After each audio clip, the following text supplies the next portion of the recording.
sebelumnya, sebelum masuk ke Pak Nugraha ya, ini mungkin satu testimoni yang mungkin menjadi jawaban yang perlu dijawab secara ilmiah oleh Pak Nugraha ya.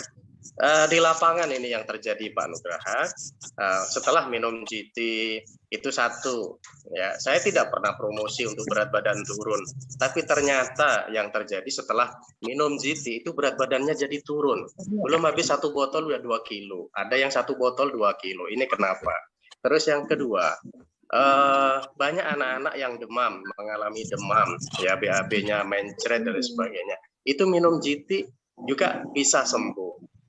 Dan yang aneh lagi itu katanya ada emak-emak ya, ada emak-emak yang bikin cerita setelah minum GT kok jadi kembali rapat lagi. Ini ilmiahnya apa sih Pak Nugraha sebenarnya? Saya penasaran banget sebenarnya karena promosi kita sebenarnya tidak segitu, tetapi yang terjadi di lapangan seperti itu. Dan ada lagi nih, emak-emak yang konsumsi GT itu di sini ada apa namanya? Ada semacam tai lalat ya, tai lalat itu pertama diminum, yang kedua diolesin begini ya, diolesin begini, itu langsung rontok, langsung jatuh. Dan saya terus terang, ini di sini kan agak hitam nih, ini saya sholat waktu itu kayaknya ada tomcat deh, saya pikir jerawat ya, jerawat kangen saya pikir. Nah ternyata tumbuh lagi sebelah. Saya coba itu langsung olesin GT, itu nggak sampai 10 menit langsung kering. Nah ini sebenarnya ada apa sih Pak Nugraha dengan GT ini? Saya tidak tahu, tetapi beliau yang akan menjawabnya bagaimana sih GT dalam bekerja, kok bisa banyak sekali sebenarnya membantu kesehatan yang secara umum sebenarnya tidak dijelaskan di GT. Untuk itu tidak panjang lebar, waktu dan tempat saya berikan sepenuhnya untuk Bapak Nugraha. Beri tepuk tangan yang meriah untuk Bapak Nugraha.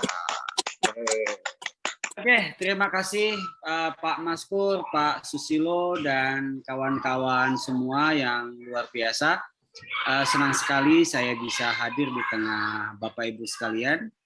Dan memang jujur saja GMA ini adalah partner yang menurut saya potensial untuk kami gandeng gitu ya, karena seiring dengan tugas dari pimpinan pusat Ikatan Apoteker Indonesia, saya harus bisa merangkul ya teman-teman peneliti di kampus yang selama ini berakhirnya hanya di perpustakaan ya. Jadi penelitian-penelitian yang sangat bagus, tapi tidak ada yang sampai terjadi komersil.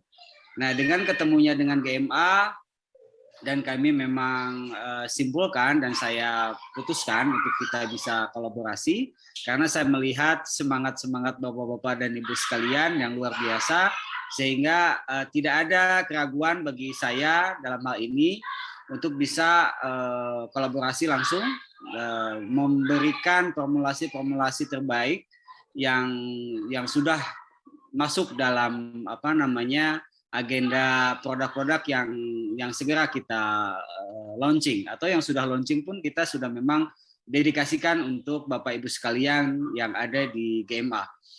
Baik, terkait dengan pertanyaan dari Pak Maskur, mungkin saya izin Bapak Ibu sekalian untuk langsung share screen saja terkait apa yang terjadi gitu ya, atau apa yang sebetulnya ada di dalam si telang tadi ya. Oke, izin saya sampaikan ini, mungkin apakah sudah tampil Bapak Ibu sekalian di masing-masing? Sudah ya. Oke, untuk karena menjawab pertanyaan tadi Pak Maskur, saya langsung ke telang ya, GT, yang memang sebetulnya GT ini sudah mungkin 2-3 tahun yang lalu Bapak Ibu sekalian penelitiannya sudah kami matangkan dan menunggu momen launchingnya ini mau kapan gitu ya. Nah ternyata alhamdulillah akhirnya kita bisa bermitra dengan GMA.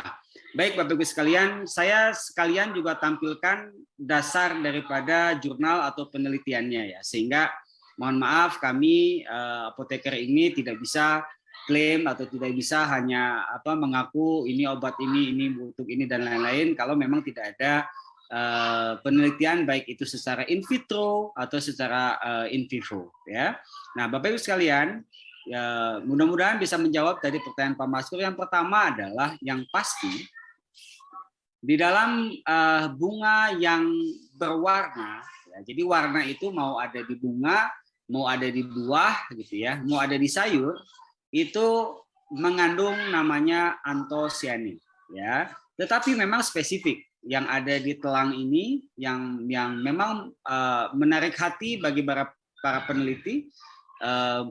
Thailand, Filipina banyak sekali yang terjun untuk meneliti ini, tetapi alhamdulillah kampus-kampus di Indonesia juga khususnya yang Fakultas Farmasi atau Magister Farmasi yang khusus mengambil jurusan bahan alam mengambil ini juga sebagai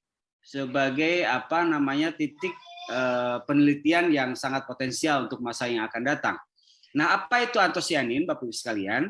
Ini penelitian dari Georgiana ya dan teman-teman sekalian bahwasanya butterfly pea ya atau antosianin ini adalah the mother of antioxidant. Jadi kandungan dalam bunga yang telang ini memang sangat menarik perhatian dari para peneliti bahan alam karena antioksidan ini unik ya.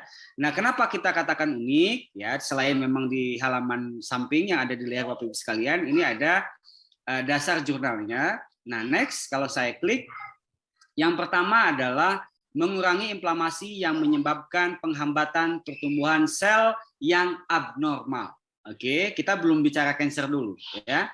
Jadi sel abnormal itu adalah sel yang dibentuk oleh tubuh dengan format atau dengan susunan yang berbeda dengan sel-sel sehat lainnya diakibatkan oleh pertama adalah keasaman tubuh yang terlalu asam sehingga tubuh tidak bisa atau tubuh harus segera membuang gitu ya. Tetapi karena tidak bisa dibuang akhirnya dia memunculkan jenis sel baru yang tentu ini di luar normal atau yang abnormal. Makanya disebutnya adalah oksidatif atau bahan-bahan kalau kita misalkan Bapak Ibu sekalian makan makanan yang bukan real food, sekarang banyak sekali jenis makanan yang mohon maaf yang cepat saji gitu ya. Kemudian makanan yang pakai pengawet, makanan yang pakai pewarna ya, kadang kita sadar tidak sadar itu anak-anak ya, dimulai dari anak-anak, kemudian ada yang dewasa juga kita makan terus makanan yang mengundang untuk tumbuhnya sel yang abnormal tadi. Maka dengan adanya antioksidan atau antioksidatif gitu ya atau radikal bebas gitu, maka ini akan bisa dieliminir ya. Nah, Bapak Ibu sekalian, menariknya di telang ini bukan hanya dia bisa mencegah atau bukan hanya dia bisa menurunkan potensi penyebaran daripada sel kansernya, ini menurut penelitian ya. Jadi bukan menurut saya atau mungkin menurut secara individu, tapi ini based on the research ya. Nah, kalau memang kita teliti lagi, banyak sekali jurnal-jurnal di luar sana dan termasuk di Indonesia juga yang sekarang mulai fokus kepada bahan-bahan alam yang memiliki karakteristik. Nah, salah satunya adalah telang ini ya.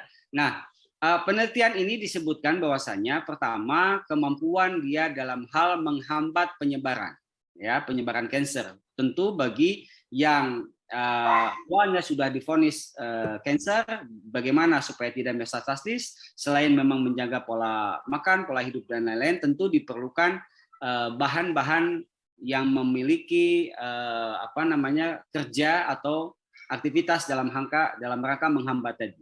Nah, kemudian pertanyaan Pak Maskur tadi yang saya mau jawab dari slide ini adalah ketika ada pertumbuhan yang abnormal ya, yang abnormal itu tadi bisa berupa scars itu kayak bekas luka, kemudian ada lagi yang sifatnya kayak kalau boleh dibilang kutil mungkin ya, atau dibilang ada sel-sel pewarnaan kulit yang berlebihan atau kelebihan melanin, ya misalnya kayak ada warna-warna yang dark spot lah seperti itu. Nah, ini salah satunya memang bisa diaplikasikan dengan menggunakan telang yang sudah kami develop, ya. Bayangkan saja Bapak Ibu sekalian, ekstrak telang ini atau konsentrat telang ini 10:1, ya. Jadi dari bunga yang 10 kilo gitu ya, itu bisa menghasilkan ekstraknya hanya 1 kilo. Ya, jadi 10:1. Jadi meskipun Anda netesnya adalah 5 tetes, maka sejatinya itu adalah 50 tetes gitu ya di ekstrak telang biasa. Artinya kalau telang kemudian Bapak Ibu tadi ada di TV gitu ya, hanya direndam saja. Nah, itu 10 kali lipatnya yang sudah kita padatkan menjadi konsentrat. Maka memang kadar antioksidannya juga sudah kami kalkulasikan, ini sangat optimal dengan dosis yang tadi hanya 5 tetes saja gitu ya untuk bisa memaintain. Ya tentu kalau untuk terapi Anda bisa naikkan di angka 2 kali lipat, ya itu juga kami rekomendasikan kalau untuk tujuan terapi. Nah, kemudian selain yang bagaimana telang ini bisa menghambat potensi terjadinya kanker, yang selanjutnya adalah antidiabetik, ya. Nah, tentu dengan antidiabetik ini penjelasannya seperti ini Bapak Ibu sekalian. Ketika kita makan karbohidrat, ya, atau kandungan gula gitu ya yang ada di dalam pati, baik di dalam nasi, dalam roti, dalam jagung, kemudian dalam ubi dan lain-lain sekelas yang mengandung karbohidrat, tentu tubuh kita ini memerlukan namanya insulin, ya. Nah, sedikit saya jelaskan bagaimana tubuh sebetulnya membaca karbohidrat ini sebagai nutrisi atau sebagai makanan. Jadi ketika karbohidrat masuk ke dalam mulut, contoh sederhana, kalau kita makan nasi, kemudian kita kunyah, maka ada enzim amilase di dalam mulut yang terlibat untuk bisa memecah, ya, sehingga dalam mulut ini kalau ada tertinggal nasi gitu ya sepersekian menit saja, itu rasanya sudah berubah jadi manis. Nah, itu adalah fungsi daripada enzim amilase untuk menyederhanakan, memecah karbohidrat tadi menjadi bentuk lebih kecil gitu ya atau bentuk lebih sederhana. Nah, kemudian masuk ke dalam saluran cerna kita, maka diperlukanlah insulin dan oksigen untuk bisa digunakan oleh sel. Jadi catatannya adalah hanya karbohidrat yang dipecah oleh insulin dan oksigen sajalah yang bisa dipakai oleh sel. Maka jika insulinnya tidak ada, namanya diabetes tipe 1, atau insulinnya ada tetapi tidak sensitif, namanya diabetes tipe 2, maka hanya sedikit saja atau bahkan tidak ada yang diambil oleh sel tubuh gitu ya, sehingga sel ini masih merasa lapar, starving. Ya, artinya tubuh ini merasa saya belum makan kok. Padahal Anda baru makan. Maka ciri khas diabetes itu 3. Ada polipagi, polidipsi, poliuri. Polipagi itu senantiasa Anda merasa lapar terus. Kemudian poliuri, Anda inginnya beser ya, atau enggak buang air kecil terus. Kemudian polidipsi, rasanya haus terus gitu ya. Nah, karena artinya apa tadi? Yang saya sambungkan dengan penjelasan sebelumnya, sel tubuh tidak bisa menyerap air yang Anda minum. Sel tidak bisa menyerap kalori ataupun karbohidrat yang kita makan, sehingga tubuh merasa kita belum makan. Sel tubuh belum makan. Ya, ingat tadi ada yang tipe 1, ada yang tipe 2. Nah, sekarang pertanyaannya, apa fungsi antioksidan ini gitu ya.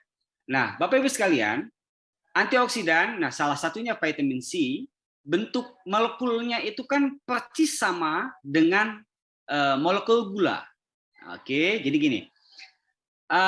setiap bahan yang masuk ke dalam tubuh untuk bekerja dia harus masuk ke namanya reseptor masuk.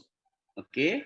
Nah, kalau reseptornya sudah diisi oleh antioksidan, oleh vitamin C gitu, si reseptornya, maka si gulanya ini tidak akan bisa hinggap lah, atau enggak gulanya akan bisa lebih diserap oleh tubuh, dimaksimalkan diserap oleh tubuh.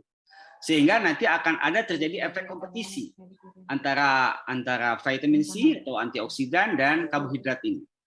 Nah, makanya tadi ada nanti larinya adalah bisa ke penurunan glukosa di dalam darah, atau mungkin nanti bisa menyambung lagi ke pertanyaannya Pak Masur tadi, kok ada yang penurunan berat badan dan lain-lain, karena memang metabolismenya sudah lebih baik dibanding kalau Anda hanya, mohon maaf, makan nasi, kemudian makan es teh manis, nah itu metabolismenya acak-acakan. Ya, metabolismenya udah kacau. Pertama, yang minuman es itu dia meninaktivasi atau sedikit mendeaktivasi. Deaktivasi adalah mengurangi fungsi daripada enzim karena ada suhu yang terlalu dingin. Ingat, enzim itu maksimal atau bisa optimal ketika suhu tubuh atau sesuai dengan suhu tubuh. Jadi kalau Anda makan, minum, maka makan minumlah dengan suhu yang kurang lebih sama dengan suhu tubuh. Maka enzim-enzim yang terlibat dalam proses pencernaan makanan itu menjadi optimal, gitu ya. Nah, kemudian selain antidiabetik juga saya penelitian teman-teman juga mau kita arahkan ke sebetulnya nih isinya apa aja nih. Si telang ini isinya apa saja gitu ya. Nah, bahan-bahan aktif yang ada di telang saya coba kerucutkan menjadi 3 komponen yang menurut saya ini menjadi konsentrasi. Dipecah lagi penelitiannya, ada penelitian bunga telang, kemudian setelah diketahui maka difokuskan lagi ternyata kepecah nih, sekarang jadi 3. Nah, 3 ini masing-masing diteliti lagi gitu ya. Menarik memang telang ini.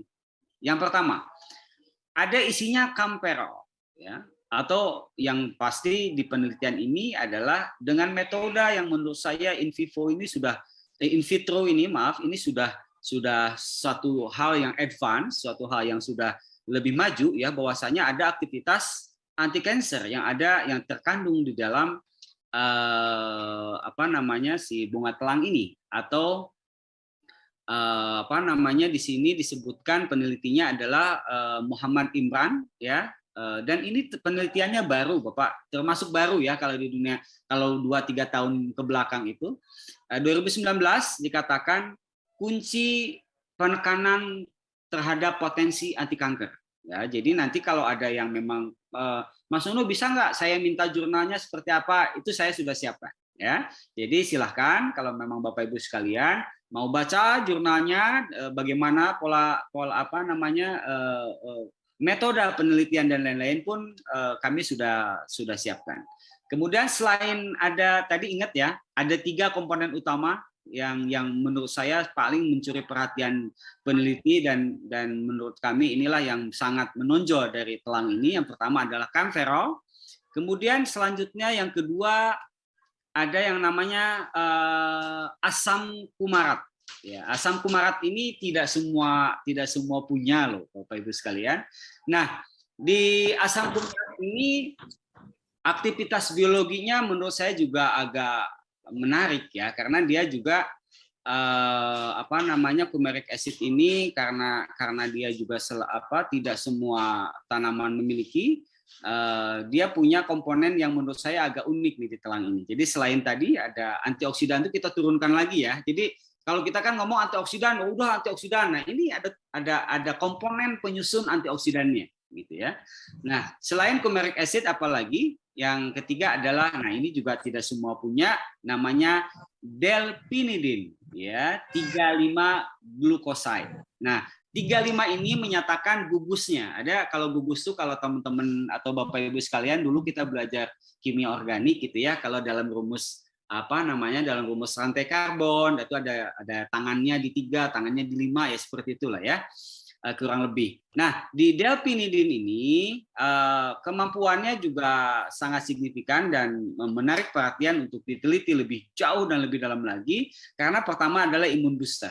Ya, jadi imun yang memang misalkan Bapak Ibu yang rentan, maaf, seiring dengan usia, ya fungsi-fungsi tubuh dan fungsi-fungsi organ menurun, ya maka pembentukan daya tahan tubuh juga pasti akan ada gangguan. Maka ini salah satu yang menurut saya sangat penting sekali untuk bisa dikonsumsi. Ketika delphinidin ini ada, maka dia sebagai imun booster dan imun modulator. Bapak Ibu sekalian, untuk daya tahan tubuh itu tidak yang kita pahamkan imun booster ya. Nah, ada lagi bahan yang disebut dengan imunomodulator. Nah, kalau imunomodulator bedanya, memang ini bahannya sendiri yang bisa menghasilkan atau bisa dikonversi oleh tubuh menjadi daya tahan tubuh. Kalau booster itu hanya dia membantu atau meleverage meningkatkan daya tahan tubuh. Nah, di telang ini kita punya yang namanya delphinidin. Oke. Nah, cancer juga sama, jadi saling menguatkan dengan yang tadi camferol gitu ya. Kemudian ada juga aktivitas diabetik memperkuat dengan yang adanya tadi asam fumarat tadi ya. Nah, ini adalah 3 komposisi yang sebetulnya kalau dikolaborasikan dengan pertanyaan Pak Maskur tadi, ini bisa menjawab atau salah satu jawaban yang menurut saya bisa menjelaskan kenapa yang tadi orang diet gitu ya, ada yang berhasil gitu ya dengan menggunakan ini karena memang ini reasonable karena bisa dijelaskan. Kemudian ketika ada hiperpigmentasi di kulit misalkan, ini juga bisa dijelaskan dengan adanya 3 komposisi yang ini gitu ya. Termasuk mungkin ada pertumbuhan-pertumbuhan di apa namanya yang abnormal tadi ya. Ya, pertumbuhan abnormal kan tidak hanya bentuknya, tidak hanya bentuk kanker ya. Tumor juga, miom juga, kista juga. Nah, ternyata sebetulnya Bapak Ibu sekalian, kalau kita menilik ke dalam ilmu holistiknya, memang sih agak panjang nih penjelasan. Tapi mungkin saya batasi dulu jawaban saya terkait dengan pertanyaan Pak Maskur tadi. Kemudian selanjutnya saya serahkan lagi kepada mungkin Pak Maskur atau pembawa acara, kira-kira apakah memang kita mau lanjut tanya jawab atau kita perdalam yang tadi holistik suamedikasinya atau seperti apa. Demikian Bapak sementara yang bisa saya sampaikan. Oke, terima kasih Pak Nunu Nugraha, luar biasa penjelasannya ya. Bagaimana Bapak Ibu sekalian, kakak-kakak sekalian, kita lanjut dengan secara ilmiah apa langsung tanya jawab? Karena kalau tanya jawab pasti dijawab juga dengan ilmiah. Tapi masalah kakak-kakak sekalian, Bapak-bapak Ibu sekalian, langsung ketemu jawabannya. Bagaimana? Ayo. Tanya aja. Langsung pertanyaan. Oke. Ya. Ini di chattingan Pak Nugraha ada yang bertanya, anak bayi umur 8 bulan kena alergi kulit. Kalau kena misalnya biasalah ya, kalau kena keringat buntet bahasanya ya, itu bisa merah-merah, gatal-gatal dan membuat bayi otomatis kurang bisa bubuk ya. Nah, itu bagaimana untuk cara penggunaan atau bagaimana dengan Siti ini? Iya, boleh saya perjelas nggak? Itu maksudnya ruang popok bukan ya, Pak? Nah, itu yang alergi itu di bagian mana, Kak Wulan? Ini dari Kak Wulan ya. Makasih Kakak. Alerginya itu di sini di pipi, di ini sela-sela, di kaki, di kena apa ya? Keringat. Oke. Di sini. Baik, izinkan saya Pak Maskur menjawabnya dengan 2 perspektif. Yang pertama adalah perspektif holistik. Artinya adalah kita perdalam tentang penyebab. Ya, kenapa? Yang pertama adalah yang pasti ada kelembaban yang disukai oleh mikroba atau bakteri atau jamur. Ya, ketika memang Baiknya sih saya melihat ya seperti apa jenis lukanya, apa jenis apa gatalnya, karena memang bentuk itu mendeskripsikan apakah dia jamur, apakah dia karena faktor alergi, ya. Nah, setiap orang Bapak Ibu sekalian memang diperkaya dengan imunoglobin masing-masing yang menurut saya unik ya. Jadi memang ada yang sifatnya tahan dengan berbagai alergen. Artinya kena panas, keringetan, kena debu, kita baik-baik saja gitu. Tapi ada beberapa yang kena debu sedikit malah kambuh, batuk, atau mungkin yang ada asma atau yang ada apa sangat sensitif dengan debu atau dengan udara panas, dengan udara dingin dan lain-lain.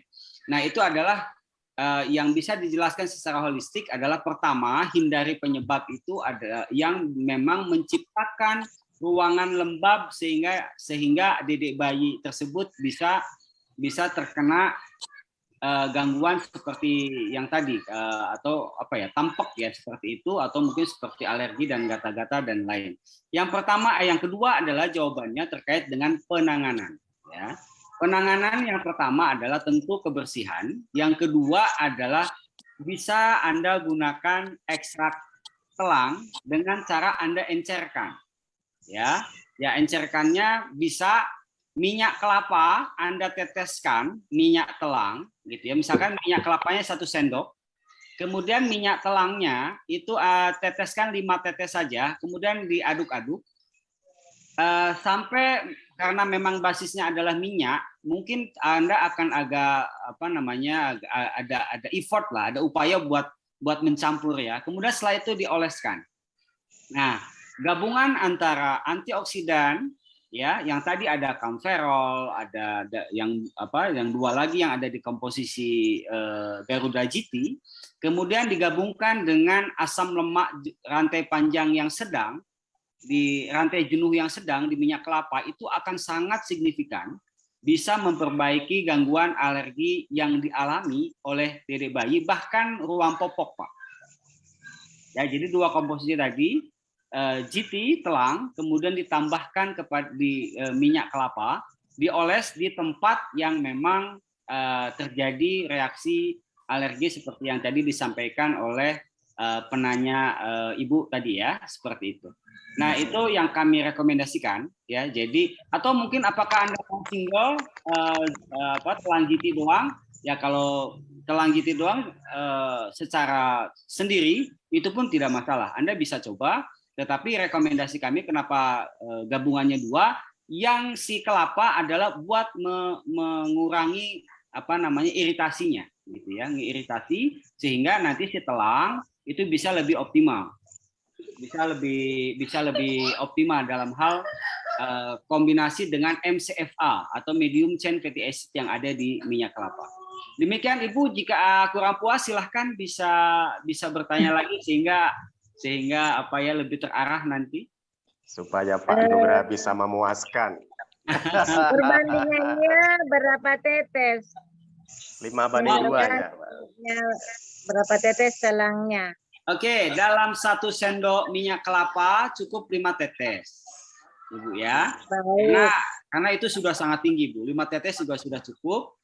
Nah, satu sendok minyak kelapa dioles di kulit yang terkena tadi, ya, yang terkena iritasi atau terkena alergi tadi, ya. Baik, Pak Nugraha, terima kasih. Luar biasa penjelasannya. Banyak-banyakin nggak apa-apa Bu Ulan. Jadi 10 tetes juga nggak apa-apa, biar GT-nya cepat habis. Order lagi jadinya ya. Siap. Oke. Ada lagi yang lain mungkin apa yang mau ditanyakan? Oh, bisa nggak untuk biar wajahnya kenceng? Nah, ada lagi mungkin? Iya. Yang mau ditanyakan? Coba kurangi volumenya itu. Kak Tio, agak dijauhkan sedikit. HP sebelahnya.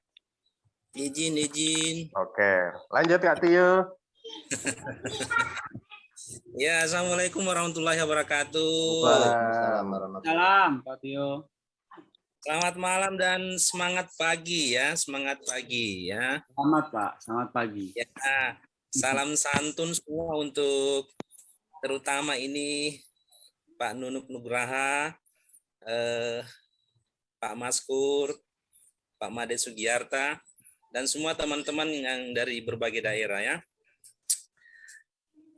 Ada 3 orang sebenarnya ini dari Sulawesi Tenggara, Kendari ini akan mempertanyakan langsung kepada Pak Nunuk Nugraha ini perihal apa yang dia telah rasakan setelah mengkonsumsi produk GMA, termasuk glukola dan ANSA. Tapi ini mungkin lebih spesifik ke ANSA-nya ini Pak Nunuk ya. Oke. Ada ya. Saya persilakan langsung saja ke Ibu Ria atau ke Bu Haja Ipa ya untuk Boleh Pak Tio.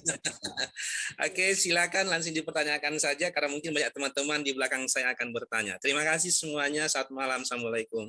Waalaikumsalam.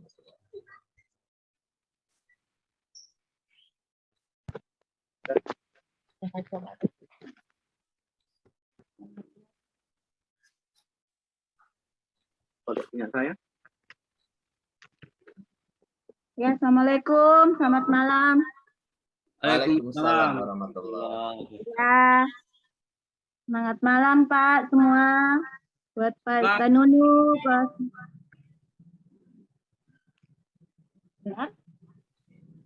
Ya, ini saya mau nanya buat Pak Nunu Nugraha.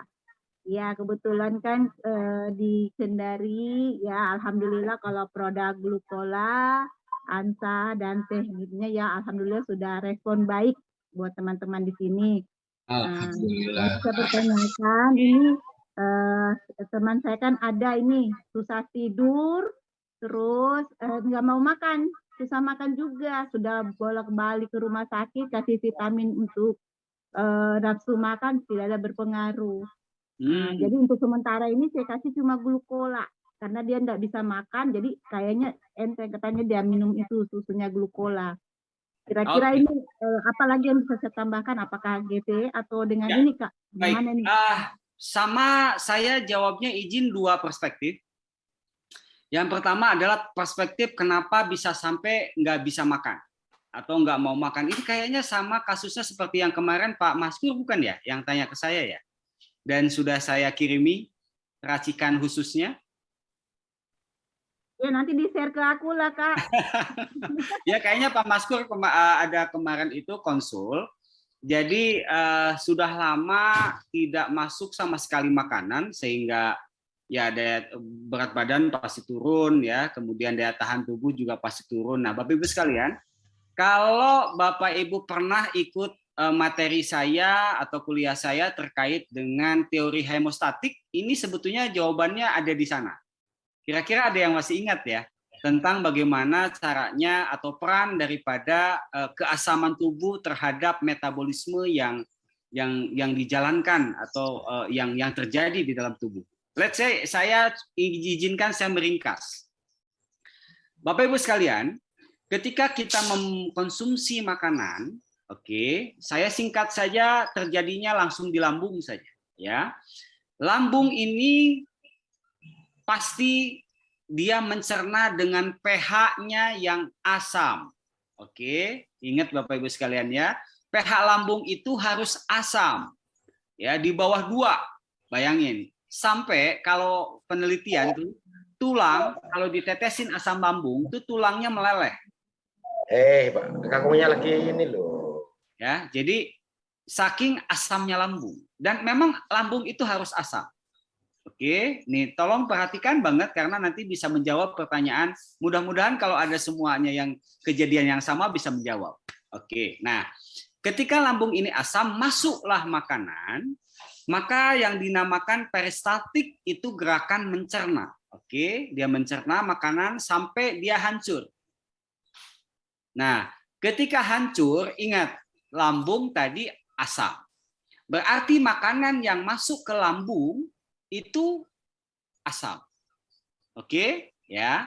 Nah, Bapak Ibu sekalian, setelah lambung, organ setelahnya namanya adalah usus. Dan ini berlawanan. Nah, ini adalah titik krusial Anda bisa memahami the mother of disease. Ya, jadi penyebab semua penyakit dulu nih. Kita coba kajian ilmiah, kajian holistiknya. Jadi ketika lambung ini asam, makanan dicerna asam, keluar pasti asam.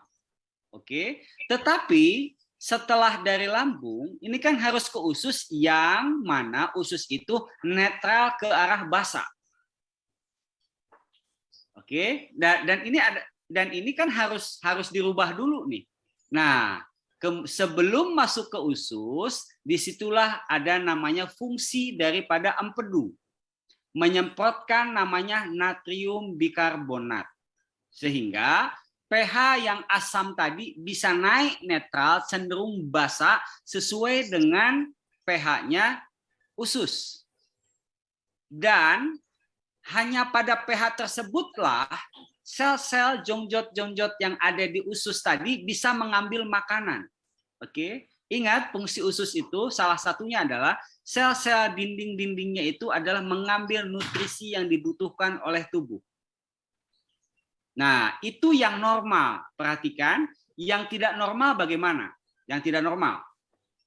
Ketika lambung ini asam, masuk ke dalam usus, ternyata makanannya pertama sulit dicerna.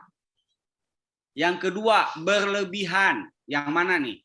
Yang Anda pilih yang mana penyebabnya nih? Mau yang berlebihan, misalkan porsi perut kita adalah 1 piring, kita makannya 1 piring setengah, atau makanan yang sulit dicerna. Contohnya apa? Contohnya masakan yang menggunakan minyak goreng LCFA, long chain fatty acid atau sawit. Oke, kemudian yang susah dicerna apalagi? Banyak ya, contohnya adalah ya jenis biji-bijian dan lain-lain yang cenderung sulit buat dicerna.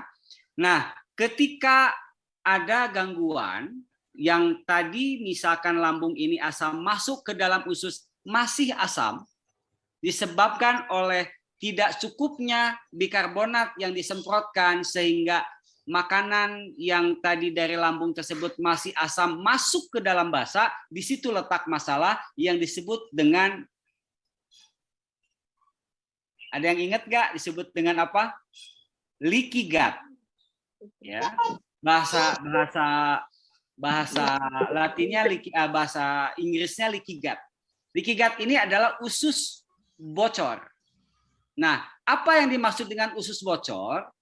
Ketika tadi yang normal, ya, ketika makanan yang basah masuk ke dalam usus yang basah, maka sel tubuh bisa menggunakan atau mengambil makanan-makanan yang bermanfaat oleh tubuh yang dibutuhkan. Tetapi karena memang ini rusak oleh asam lambung yang masuk ke usus, jadi makanan yang berat, yang masih dalam bentuk tanda kutip racun, yang belum dimetabolisme itu juga ikut keserap ke dalam sel. Itu loh letak poinnya. Leaky gut itu di situ. Nah, bayangkan kalau pola konsumsi Anda 1 hari 3 kali makan, 3 kali terjadinya malfungsi atau ketidaknormalan tadi, berapa banyak bahan makanan yang tanda kutip kotor tadi dimasukkan ke dalam tubuh. Sehingga ya lama-lama menumpuk, nah maka terjadilah yang namanya keasaman tubuh secara merata. Jadi tubuh asam sehingga menolak gitu loh. Mau dikasih makanan pun nggak bisa. Karena posisi lambung, posisi usus, posisi leaky gut-nya sudah semakin parah. Nah, kemudian solusinya apa? Yang pertama adalah naikkan level pH dulu. Keasaman tubuhnya dinaikkan. Pak Maskur, kemarin kalau nggak salah saya pernah kasih formulasi kita khusus buat nanganin yang susah makan. Apakah berhasil, Pak? Yang kapsul? Pak Maskur mungkin berhasil. Bahan diskusi. Ya, berhasil. Nah, yang saya kirim ke Pak Maskur itu adalah naikkan pH makanan yang dari lambung ke usus secara cepat, Pak.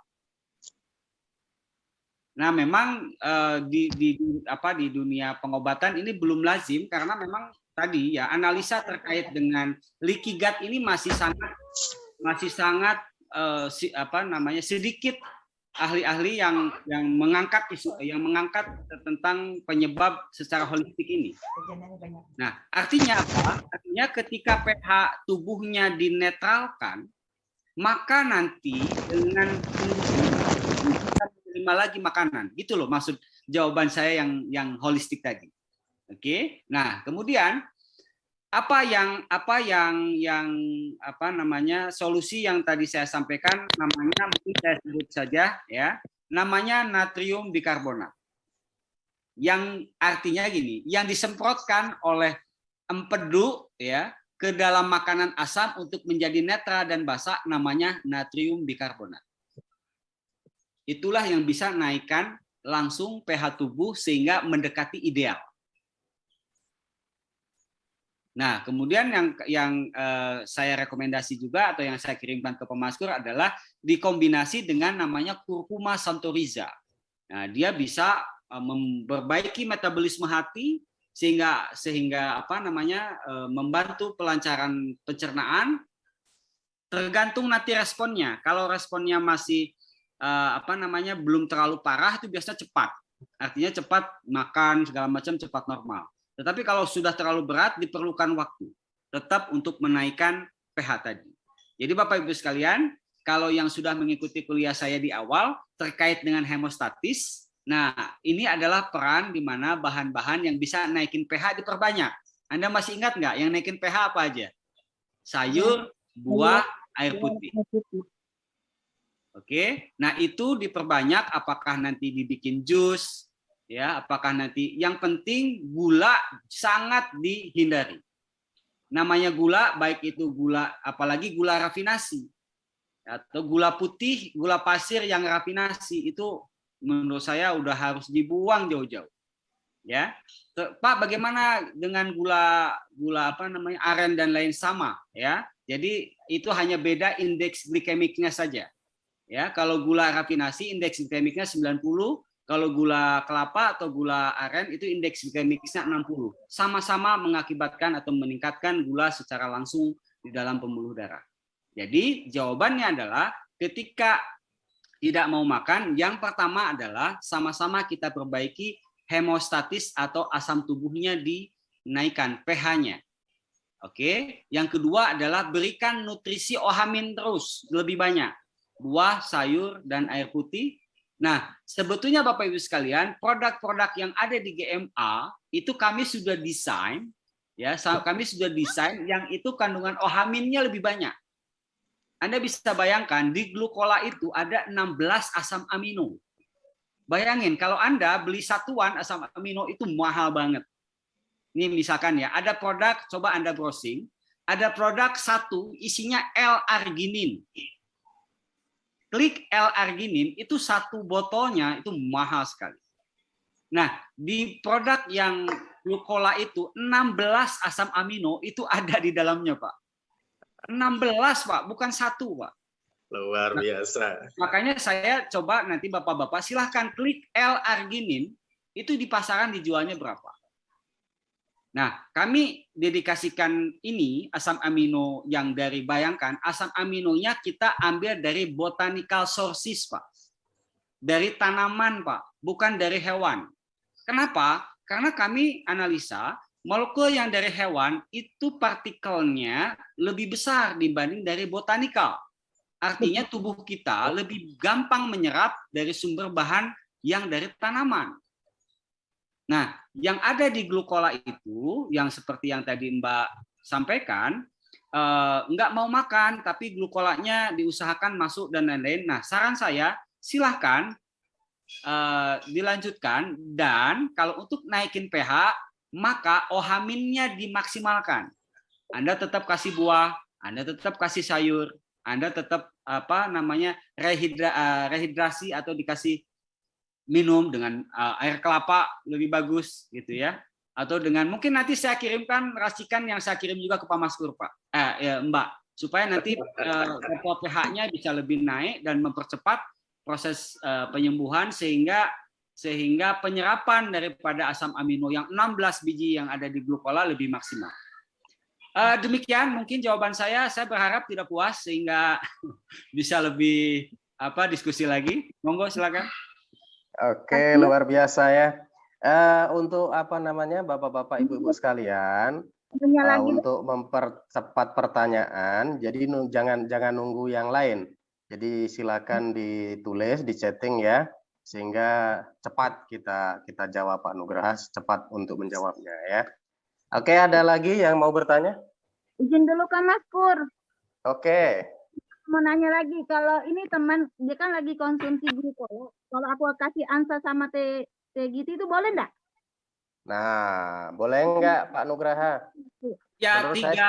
Ya, tiga komponen bahan utama, ini saya sebutkan saja ya. Yang pertama 16 asam amino di glukola, kemudian ada yang namanya elderberry yang ada di ANSA. Minyak telang yang tadi udah 3 komponen yang menurut saya sangat-sangat bagus banget gitu ya untuk yang telang ini. Pertanyaannya bisa nggak dikombin? Bisa ya, bisa, cuma ya sebaiknya mau digabung sebetulnya nggak ada pantangan apa-apa gitu ya. Tetapi supaya menjaga namanya bioavailabilitas. Untuk menjaga bioavailabilitas maka sebaiknya dikasih jarak. Mau 2 jam, mau 3 jam boleh. Pertanyaannya digabung boleh apa enggak? Boleh. Tapi kalau di dalam teori farmakodinamik, teori farmakokinetik ada namanya maksimum konsentrasi di dalam darah. Nah, supaya konsentrasinya tetap bagus, maka dikasih jarak. Kalau sekaligus, jadi puncaknya itu peaknya tok langsung naik, tapi nanti turunnya juga berbarengan. Jadi sebaiknya dikasih jarak saja sehingga 24 hours si zat-zat antioksidan ini tetap ada di dalam tubuh Bapak Ibu sekalian. Saran saya demikian, Mbak.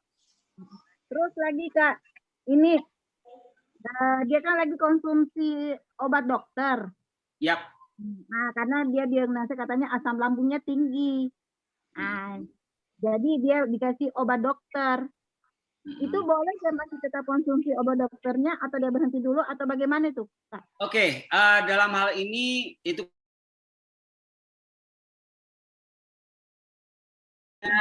artinya kalau memang ini kan decision maker-nya sebetulnya pasiennya ya. Decision maker-nya adalah Anda. Jadi kalau saran saya gitu ya, kalau memang masih belum merubah pola yang saya rekomendasi ketika kuliah yang sebelumnya, artinya pola makan belum dirubah, pola hidup belum dirubah, pola pikir belum berubah, maka penyakit mah Anda cenderung terus-terusan gitu ya. Terus-terusan artinya ya selamanya minum obat terus. Nah, pertanyaannya apakah Anda mau selamanya minum obat atau tidak? Nah, silahkan bisa dijawab gitu ya. Saya tidak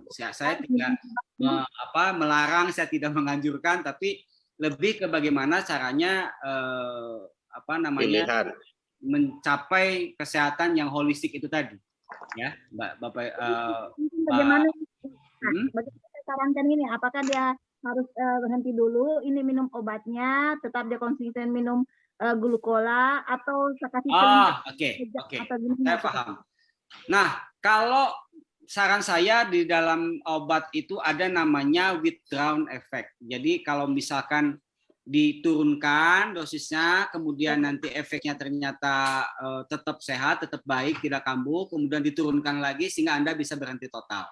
Ya, kalau memang mau ngambil keputusannya, misalkan ini saya mohon maaf ya, ini harus jaga etik dan harus jaga intervensi. Bahwasanya keputusan ada di tangan konsumen, ada di tangan pasien. Kalau memang mau declare, saya mau pengen ini stop nih, gitu kan? Maka yang saya anjurkan adalah silahkan Anda kombinasi produk GMA dengan tadi memperbaiki pola makan, pola tidur dan pola manajemen stres. Nah, ketika Anda sakit, Anda baru minum, karena itu kan simptomatik. Kalau Anda nggak sakit, Anda nggak usah minum. Nah, lama-lama dosisnya diturunkan. Yang tadinya 3x1 jadi 2x1. Yang tadinya 2x1 jadi 1x1. Yang mudah-mudahan kalau sudah 24 jam ternyata daya asam tubuh Anda netral atau lebih baik, ya Anda tidak usah minum obat. Karena asam lambung itu sifatnya adalah simptomatik. Artinya bukan yang obatnya yang harus dihabiskan atau bagaimana, tidak. Ini hanya berdasarkan gejala saja. Jadi kalau gejala muncul silahkan Anda konsumsi, tapi kalau jawaban saya sih gejala itu akan muncul kalau Anda tidak merubah pola yang misalkan masih demen gula pasir, masih doyan yang gorengan. Nah, masih dengan gorengan. Kemudian kalau berpikir terlalu dalam, nah itu akan mancing terus. Karena kalau saya jawab, nih boleh nggak? Kalau saya jawab ada tiga penyebab utama asam lambung naik. Tapi takut waktunya nggak cukup atau gimana? Misalnya aja Kak. Iya, karena ada 3 kunci utama orang tuh kenapa bisa sakit lambung. Tapi ya saya kasih kesempatan yang lain dulu, saya kembalikan ke Pak Masud. Kalau nanti ke situ lagi ya saya jawab lagi. Oke, sabar ya. Oke, ada apa namanya yang lain, mungkin ada yang mau ditanyakan. Jadi Zoom hari ini luar biasa ya. Banyak sekali ilmu yang kita dapatkan yang sangat bermanfaat untuk kita sendiri dan masyarakat umumnya. Ada yang lain mungkin yang mau ditanyakan? Masih mau bertanya lagi ini Kak, soalnya kan dia lagi konsumsi obat tidur karena dia nggak bisa tidur nih. Wow. Oh, itu ngomong-ngomong di sana berapa peserta Ibu? Tidak bisa makan, tidak bisa tidur, jadi dia badannya kurus. Terus jadi dia tanya bagaimana ini, saya masih tetap konsumsi enggak ini, saya mencoba saja dulu pakai glukola, minum gantikan makanannya karena kan enggak bisa makan. Habis makan muntah gitu. Jadi dia minum ini glukola sudah 2 hari dia minum, katanya agak dia rasa nyaman, tapi masih belum bisa tidur. Oh, belum bisa tidur. Bisa tidur, jadi kadang semalaman tuh enggak tidur begitu. Disarankan minum obat tidur dari dokter, jadi itu dia masih tetap konsumsi. Gimana itu?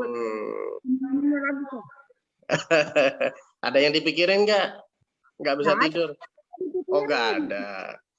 Oke. Dia banyak, jadi dia nggak pikirin. Iya. Oke, Pak Nugraha mungkin bisa dijawab. Paham. Kembali saya disclaimer dulu ya. Artinya saya tidak bermaksud mengintervensi teman profesi lain gitu ya. Saya hanya mengkaji secara holistiknya saja, bahwasanya gangguan yang ada di dalam tubuh apapun bentuknya, gitu ya. Ingat, kembalinya adalah teorinya tetap ke hemostatis, asam basa tubuh. Ya, kenapa? Nah, manifestasi kliniknya itu nanti macam-macam. Ada yang ke jantung bisa hipertensi, bisa angina pectoris, bisa miokard infark. Ada yang ke ginjal itu bisa yang jadi bisa jadi batu, kemudian bisa jadi peradangan di ginjal lah, rinitis dan lain-lain.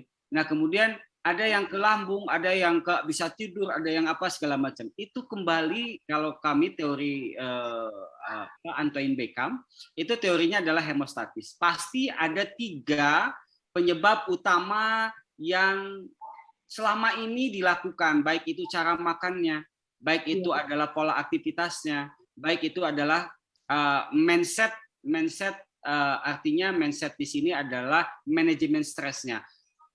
Semua orang punya problem, ya, everybody has a problem. Jadi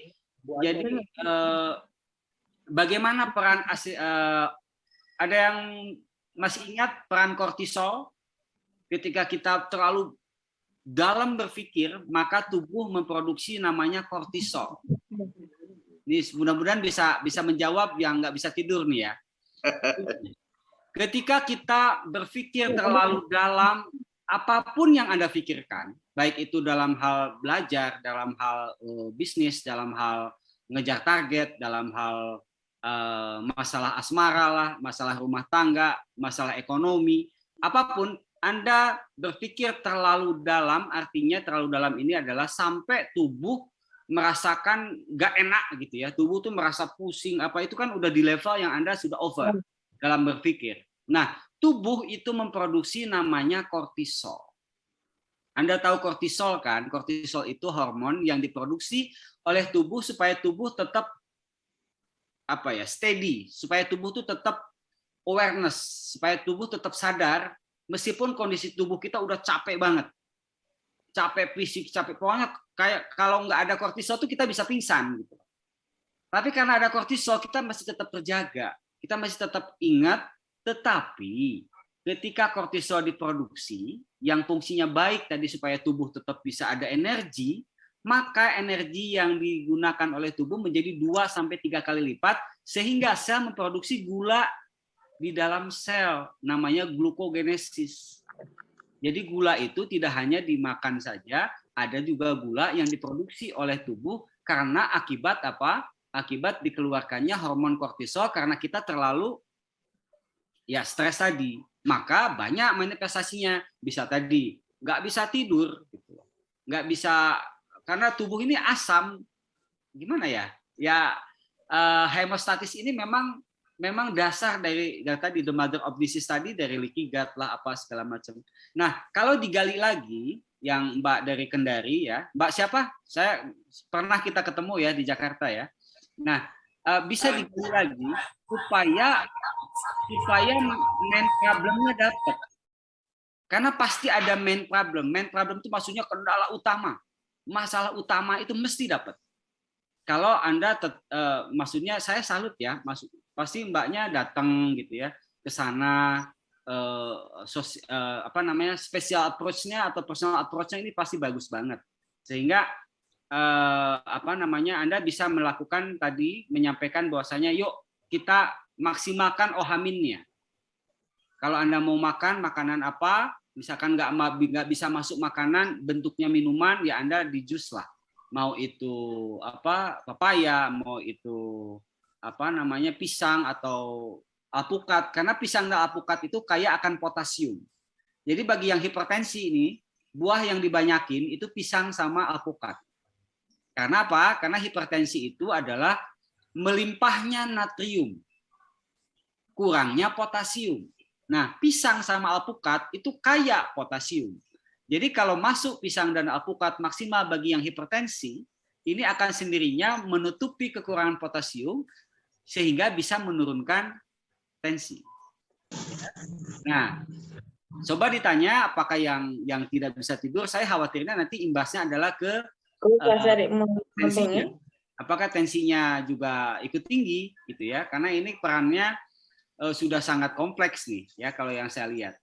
Mungkin nanti bisa ini aja Mbak, karena supaya teman-teman waktunya cukup, saya bersedia kok kalau nanti Mbak konteks saya personal seperti halnya kemarin Pak Maskur juga, saya bantu terkait dengan bagaimana cara naikin pH supaya lebih cepat. Tetapi memang nanti ada panduan-panduan yang mohon maaf, Anda harus konsisten. Kalau mau menjalankan secara holistik, secara teorinya end-to-end Beckham, ya Anda wajib konsisten. Kalau tidak konsisten ya, karena gini, perbaikan apapun yang sangat berpengaruh itu adalah ketika Anda konsisten. Jadi Mbak silahkan bisa nanti kontak saya WA, nanti insya Allah saya jelaskan tahapan-tahapannya. Kalau toh nanti ada bahan-bahannya ada di sana ya silahkan Anda pakai. Kalau nanti bahan-bahannya ada di kami akan kirimkan sehingga nanti kita sama-sama yuk nasionalisasikan holistik perspektif ini sehingga tersapailah Indonesia yang lebih baik, tersapailah Indonesia yang lebih sehat. Karena jujur saja saya agak khawatir ketika orang, mohon maaf ini di luar konteks terapi yang tadi diberikan, artinya kalau orang udah makan obat tidur, maka jujur saja yang terjadi di dalam tubuh yang paling saya takutkan adalah efek habituasi. Nah, apa itu habituasi?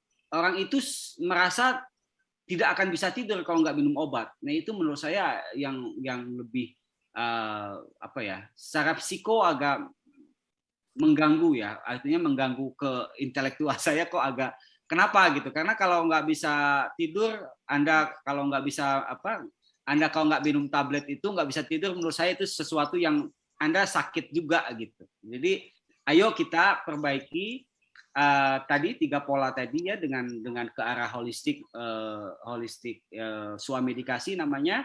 Kami create produk-produknya, tetapi ayo bantu semua nasionalisasikan pemahaman teori komprehensif ini supaya betul-betul kita bisa mencapai sehatnya tuh sehat yang komprehensif. Jadi sehat bukan karena harus terus-terusan minum obat. Mungkin seperti itu Pak Maskur yang bisa saya. Oke. Terima kasih Makasih, Kak. Kalau iya, ini tambahan pengalaman jika nggak bisa tidur, terus masih muntah-muntah ya, minum apa masih muntah, apalagi sebagainya, itu tambahan dari saya. Mungkin GT langsung ditetesin aja di lidah. Itu boleh ya, Kak? Nggak usah pakai air, langsung ditetesin di lidah. Nggak tahu boleh apa tidak, tapi kemarin saya coba itu sangat efektif hasilnya. Oh, Karena dia iya, benar. minum air putih muntah ya. Akhirnya saya suruh bahasanya itu melet, tahu melet ya. Tak tetesin aja, tapi agak terasa panas dia di lidah ya, agak anget gitu. Tetesin tes 5 tetes langsung nyampur sama air liur masuk. Langsung 3 hari nggak ada muntah. Jadi luar biasa ya. Jadi itu pengalaman aja, nggak tahu boleh apa tidak, tapi pengalamannya seperti itu yang terjadi. Ya, kalau dari segi komposisi sih tidak ada kontraindikasi, Pak. Jadi boleh-boleh aja silahkan. Kalau untuk yang karena komposisinya kan kami tahu persis ya, artinya ada kok yang bisa mengakibatkan apa itu enggak. Karena ini ekstrak. Jadi nggak ada, mohon maaf ya. Jadi isinya yang kami formulate itu betul-betul kami pilah, jadi misalkan nggak overdosis apa kayaknya enggak deh kalau sampai sampai overdosis. Ada lagi yang lain ini dari chattingan ya, dari chattingan ada pertanyaan Pak. Ya. Tanya. Pertanyaan boleh? Boleh. Dari mana ini? Gini Pak, Assalamualaikum warahmatullahi wabarakatuh. Saya dari Gorontalo. Ya. Saya cuma ingin bantu teman saya. Ada yang dia mau bertanya, katanya dia wasir terus sering buang air besar itu berdarah dan akibatnya dia sering pusing-pusing. Terus apa yang harus dia mau minum? Terus urutannya seperti apa? Itu yang pertanyaan pertama Pak. Terus yang kedua, kalau yang sariawan bagaimana? Oke. Ya, Bapak Ibu sekalian, kalau untuk yang sariawan dulu ya, yang saya yang di ujung dulu. Yang sariawan itu memang kaitannya dengan memang semua mengarahnya ke situ sih. Jadi hiperasiditas ya. Jadi yang daya tahan tubuhnya lagi turun, kemudian kecapean, kurang tidur, itu pasti memang efek sariawan itu semacam alarm sebetulnya. Kalau Anda bijak ya. Jadi kayak sakit kepala, sariawan, kemudian demam, itu sebetulnya kalau kita bijak, itu dia alarm tubuh mengatakan pada kita ada sesuatu yang kita ini berlebihan. Atau justru kebalikan, kita ini kekurangan. Contoh, kekurangan magnesium, ya salah satunya kekurangan magnesium adalah otot-otot Anda menjadi beku, menjadi kaku, kemudian gampang pegel-pegel sampai tidak bisa tidur. Itu adalah salah satu kekurangan magnesium. Nah, saya menyambung juga nanti pertanyaan yang ini dengan jawaban yang dari Kendari. Kalau Anda mau coba, Anda silahkan pakai, di sana ada nggak ya? Atau gampangnya saya ganti bahannya deh. Tapi kandungan magnesiumnya sama. Itu dengan garam krosok. Anda tahu garam krosok ya? Nah, garam krosok rendam kakinya sehari 2 kali. Yang tadi susah banget tidur, sama yang gampang sariawan, sama yang abeien gitu ya, yang wasir. Rendam kaki pakai garam krosok. Konsentrasinya sekitar 20% atau 10% sudah cukup. 10% jadi air panas. Ya, kemudian masuk di ember, tambahkan kira-kira 10%-nya adalah garam krosok, Anda aduk, rendam kaki. Minimal setengah jam. Air hangat. Ya. Nah, itu adalah suplemen magnesium yang signifikan. Kemudian yang kedua, pertanyaannya adalah yang wasir, mungkin sampai ada darah nggak ya? Iya. Kemudian tidak kembali lagi. Artinya kan wasir itu ada 2 ya. Ada incarcerata, ada yang biasa. Artinya yang biasa itu yang balik lagi. Ada incarcerata itu yang udah memang nggak bisa balik. Nah, kalau yang terkait dengan wasir itu kan pembuluh darah. Ya, artinya kelainan pembuluh darah balik. Jadi dia vena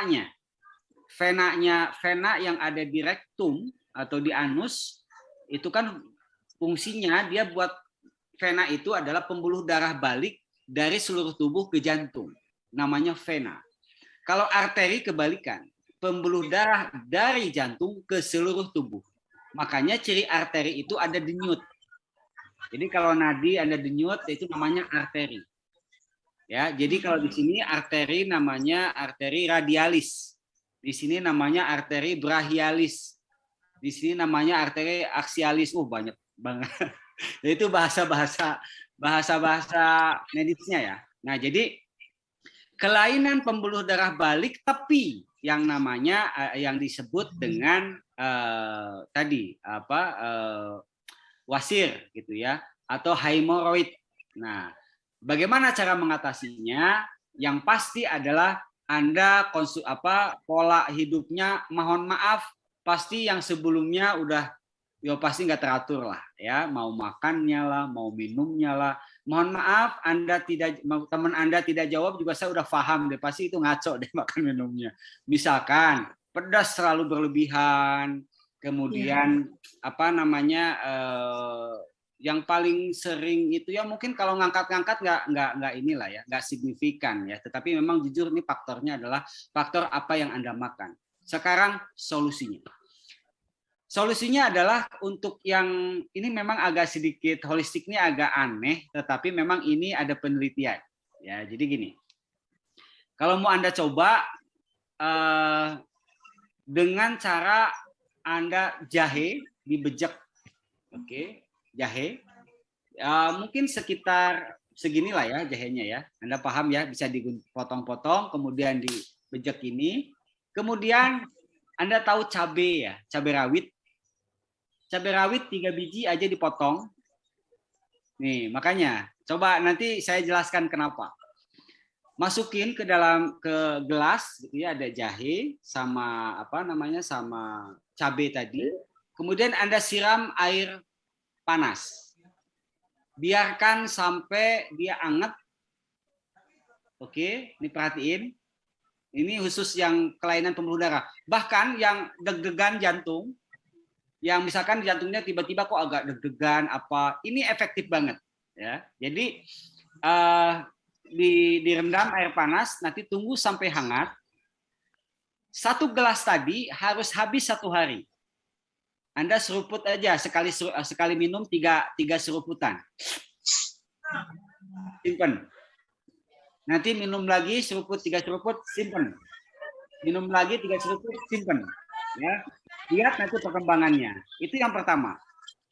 Yang kedua, minyak zaitun sama tadi tetap cabai rawit.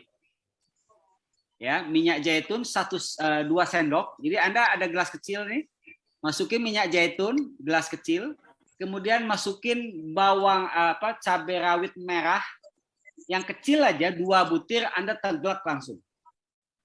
Pertanyaannya, Mas, lambungnya panas gak? Enggak. Anda coba deh. Lambung nggak panas, ya. Nah, itu adalah penjelasannya adalah pertama. Capsaicum atau yang disebut dengan cabai, ya cabai rawit gitu ya, atau yang kita sebut cabai rawit lah. Dia memiliki aktivitas memperbaiki pembuluh darah yang sangat signifikan. Jadi kalau Anda nanti browsing itu nanti silakan aja efektivitas rawit terhadap pembuluh darah atau enggak capsaicum namanya untuk memperbaiki pembuluh darah. Nah, yang saya sampaikan ini adalah hasil daripada rangkuman beberapa jurnal, beberapa penelitian. Ini saya rangkum, saya hanya kasih ke Anda 1 menit tuh, udah selesai cara menghilangkan hemoroid lebih cepat. Tetapi jujur, kalau antioksidan di dalam tubuh Anda tidak signifikan, tidak cukup, saya sih saran dengan yang GT atau dengan yang glukola. Kalau yang hemoroid. Nah, glukola dia memperbaiki di lambung sama ususnya supaya yang tadinya biasa yang makanan-makanan yang cepat saji dan lain-lain cenderung bahan yang pengotornya banyak. Saya harapkan dengan adanya glukola itu bisa fungsi-fungsinya bisa kembali normal karena ada 16 asam amino. atau dengan GT yang ada kandungan telangnya tadi, ya, sehingga ada dua perlakuan yang tadi dengan jahe dan cabai rawit, atau minyak zaitun cabai rawit plus dengan GT atau dengan glukolanya. Demikian Mbak yang bisa saya sampaikan. Oke, terima kasih. Makasih Pak Pakai GT sama glukola aja, lebih aman. Oke. Makasih Pak. Mungkin ada lagi ya. Terima kasih, semoga bermanfaat ya Bu. Ya. Oke. Ada lagi? Ini Bu Murdajani bertanya, saya minum GT 1 botol turun 2 kilo. Bagaimana untuk mempertahankan biar nggak naik? Gedek Bu, gedek. Tahu gedek ya? Ayo makan bakso, gedek, geleng gitu ya. Jangan manggut-manggut Bu. Kalau makan bakso manggut pasti naik lagi 2 kilo. Ya. Jelas duitmu udah gede. Kalau nggak gitu, apa namanya, minum GT-nya ditambah lah. Jadi 7 tetes atau 10 tetes sekali minum. Ya. Ada lagi mungkin yang mau bertanya? Jam 9 kurang 10 menit. Waktu Gorontalo dan lainnya. Itu udah jam 10 ya. Hampir jam 10. Ada lagi yang mau ditanyakan?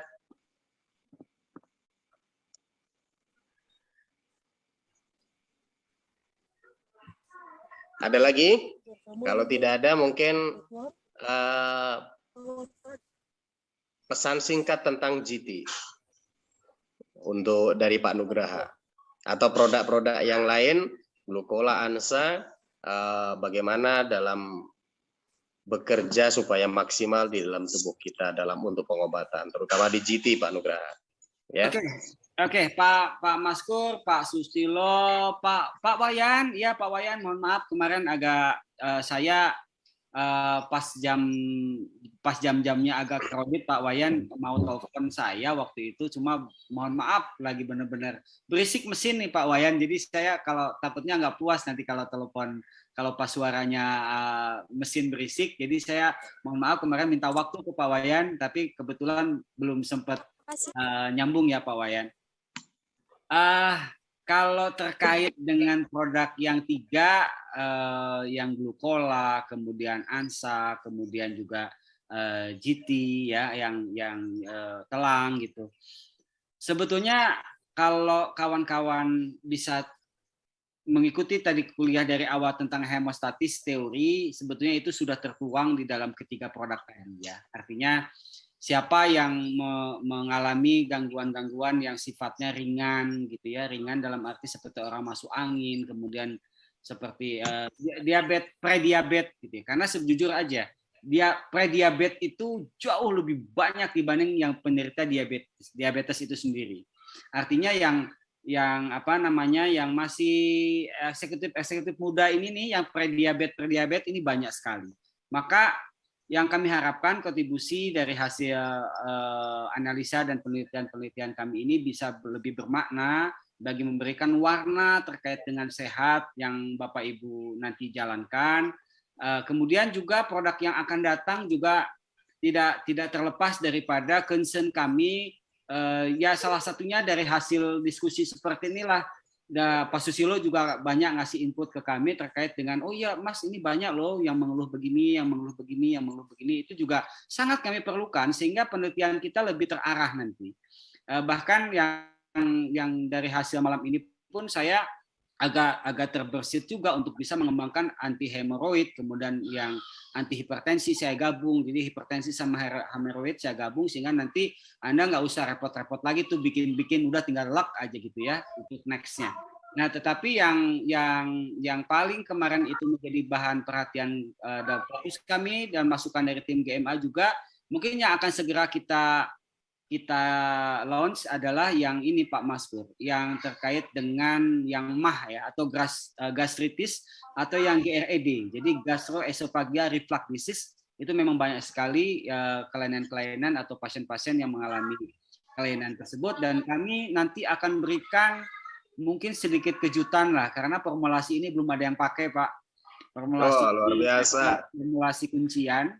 kuncian kami, sehingga nanti kami harapkan bisa memberikan tadi warna terkait dengan sehat secara holistik tadi. Ya, sehat di mana, mohon maaf, saya juga kadang sedih, kok mau sehat tapi minum obat kok setiap hari selama seumur hidup gitu ya, kok definisi obat itu apa sebetulnya. Nah, jadi mohon kami sangat-sangat tergerak lah untuk bisa memberikan sedikit warna lah bagi kefarmasian yang ada di Indonesia. Mungkin demikian Pak Maskur, kurang lebihnya mohon maaf. Assalamualaikum warahmatullahi wabarakatuh. Waalaikumsalam warahmatullahi wabarakatuh. Terima kasih untuk Bapak Nugraha, ya, beliau sudah menjelaskan panjang lebar. Ini sebenarnya penjelasan beliau belum apa-apa nih, belum banyak, masih beberapa saja tentang produk kita. Jadi masih banyak yang harus kita pelajari dari beliau, ya. Tetapi karena terbatasnya waktu, mungkin lain kali. Dan mungkin teman-teman di daerah yang mau bikin seminar menghadirkan Pak Nugraha, kami persilakan.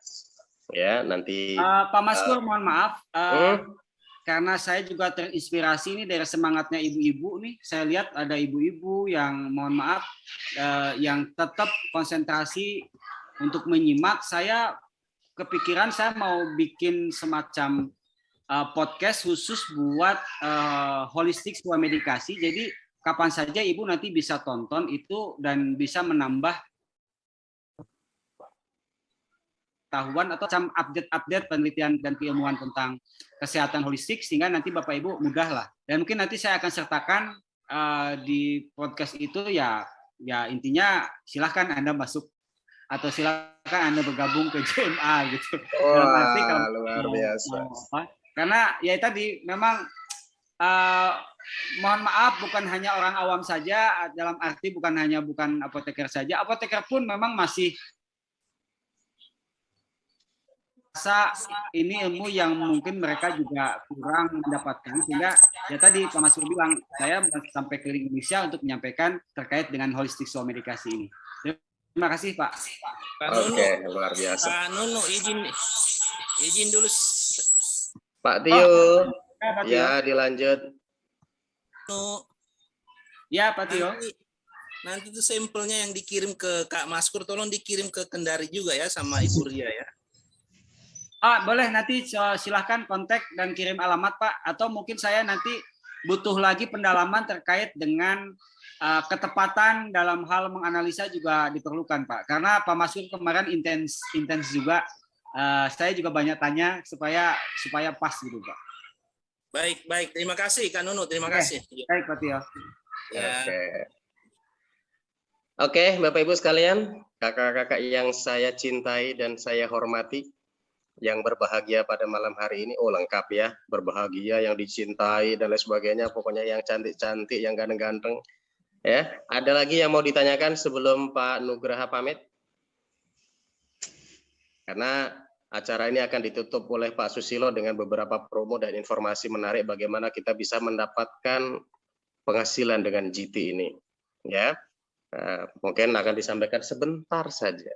Kecuali kalau Bapak Ibu mau disampaikan 3 jam, akan disampaikan 3 jam sama Pak Susilo. Ya, bagaimana? Sudah cukup? Oke, saya rasa sudah cukup ya untuk